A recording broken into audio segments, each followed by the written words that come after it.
Kevin, good question. How long after a heart attack should your sexual function start working again? Well, now, see, this is an interesting question because when someone has a heart attack or cardiac arrest, heart attacks happen two different ways.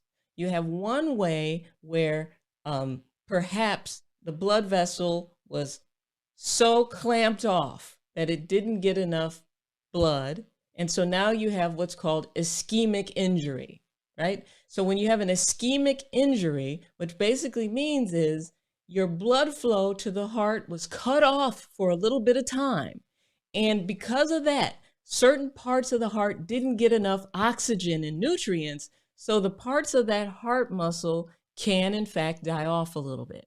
And if too much of the heart muscle dies off, then the heart can't function properly and things can be a problem. Another way that you can have a heart attack is that the rhythm, our heart's supposed to beat with a specific rhythm. The rhythm can be so thrown off that eventually, too, you can actually have a situation that the rhythm is thrown so far off that now all of a sudden it just stops, right? And so now what has to happen is the heart has to be started back up because the electrical current through it, there's none. And so it's asystole, it's nothing.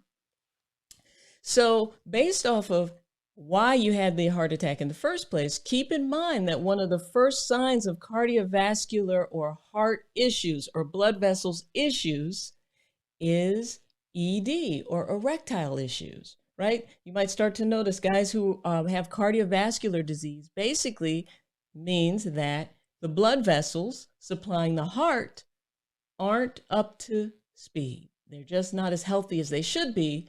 And that mirrors what's happening with the blood vessels supplying the erection. So that's ultimately why we say that if you have erectile difficulties, you need to see your doctor because it can potentially mean that all of the blood vessels, the ones going to your brain and your kidneys and your heart, could in fact be impacted.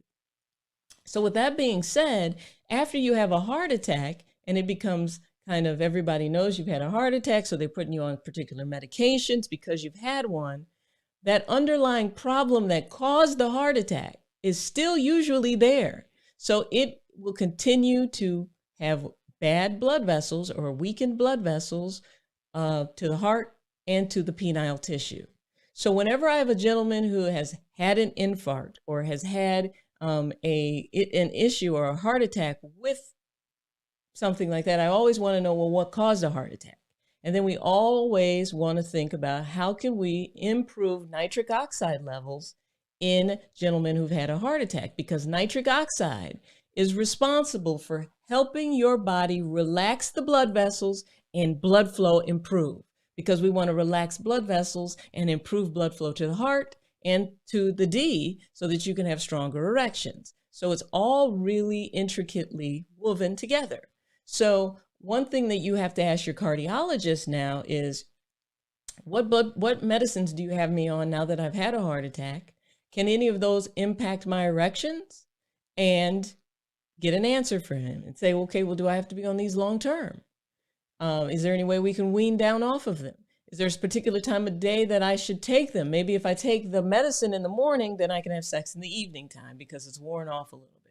But you also want to have frank conversations with your cardiologist about how can I boost nitric oxide levels? There's something called the DASH diet. And the DASH diet is something that was studied after people have had a heart attack to see whether or not this is going to improve heart function, blood vessel function, and all of that. And the results are remarkable. So after you've had a heart attack, oftentimes they recommend the DASH diet. The DASH diet is basically a diet that is doing what? That is increasing the nitrates in your diet to get that nitric oxide levels up so that we can help repair the endothelium or the blood vessels and the veins that are going all throughout the body. So I say all that to say that when you regain erectile function really depends on what medication are you taking, what caused the heart attack in the first place, and is that underlying cause being addressed? If it was inflammation, Are we addressing the inflammation? If it was diseased blood vessels, are we working on getting the blood vessels healthier? So all of those are questions you want to talk to your cardiologist about, and then take some of this information we learn here back to the cardiologist and say, hey, listen, I want to get my nitric oxide levels up a bit.